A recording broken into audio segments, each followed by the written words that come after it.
తుమ్మల గారి నాయకత్వం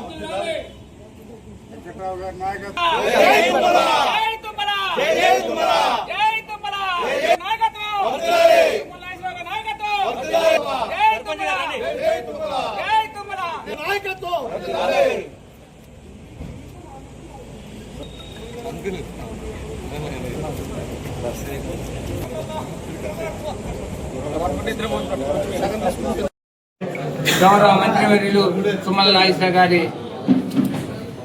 రాజకీయ ప్రస్థానం 40 సంవత్సరాలు జరిగినందుకు సందర్భంగా క్యాంప్ ఆఫీస్ నందు భద్రాచలం క్యాంప్ ఆఫీస్ నందు అభిమానులు నాయకులు అందరూ మీడియా మిత్రులకి ఈరోజు నాయకులు మా పెరిక సంఘం వైస్ ప్రెసిడెంట్ గారు బుడగం శ్రీనందకి ప్రత్యేకమైన ధన్యవాదాలు తెలుపడానికి ఇదొక మాకు అవకాశం. దానికి సర్పంచ్ గారు సీనియర్ నాయకుల అభిమాని పార్టీకి అతీతంగా అభిమాని కోడివరి నరసింహ గారు మరియు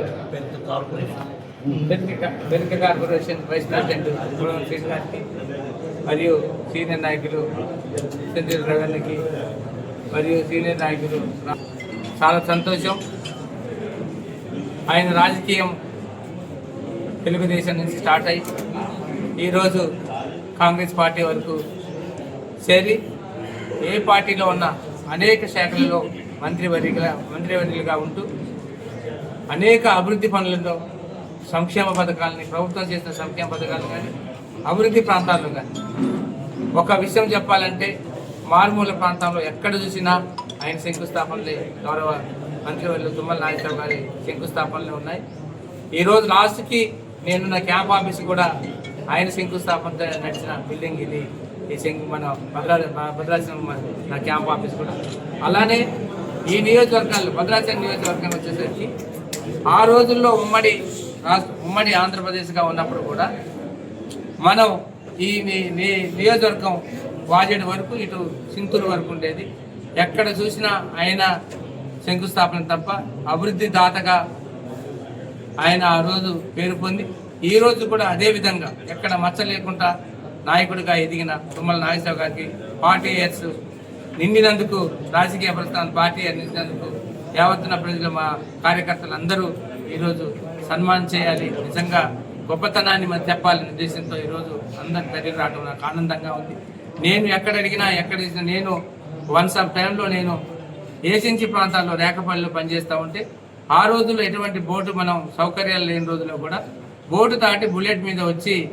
ఆ నియోజకవర్గాల్లో కూడా అక్కడ ఉన్న మండలాల్లో కూడా రేకపల్లి కోనవరం ప్రాంతాల్లో కూడా అభివృద్ధి చేసిన దాతగా ఎక్కడ చూసిన రోడ్లు కానీ రోడ్డు పనుల శాఖ చేసినప్పుడు రోడ్లు కానీ బిల్డింగ్లు కానీ ఆయన స్థానంలో కానీ అదేవిధంగా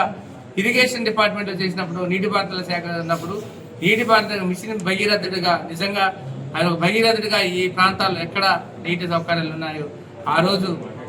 వ్యవసాయ శాఖలు ఎక్కడ నీరు అవసరం ఉందో ఆ ఏరియాలో ఈరోజు చిన్న ఇరిగేషన్ కూడా ఇవ్వడం జరిగింది. అలానే అనేక శాఖలలో పనిచేసి ఈరోజు వ్యవసాయ శాఖ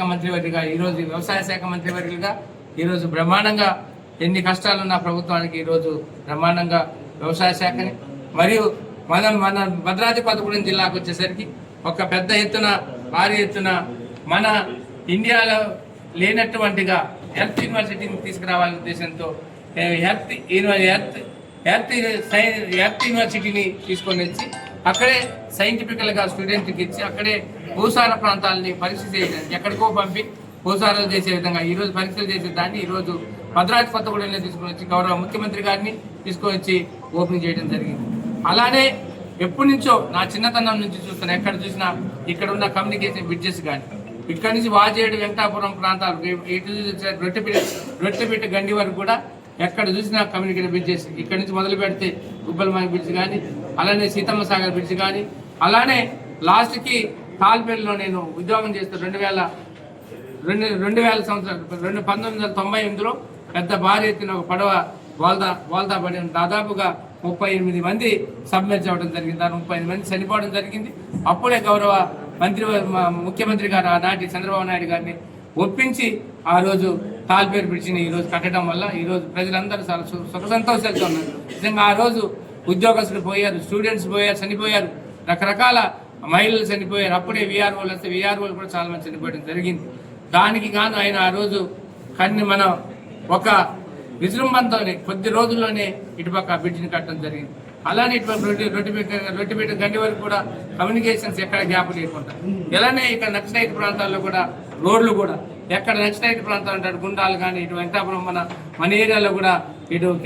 కిష్టారం కానీ, ఇటు బత్తెనపల్లి ఇటు దుమ్మడం వరకు కూడా చాలా బ్రహ్మాండమైంది.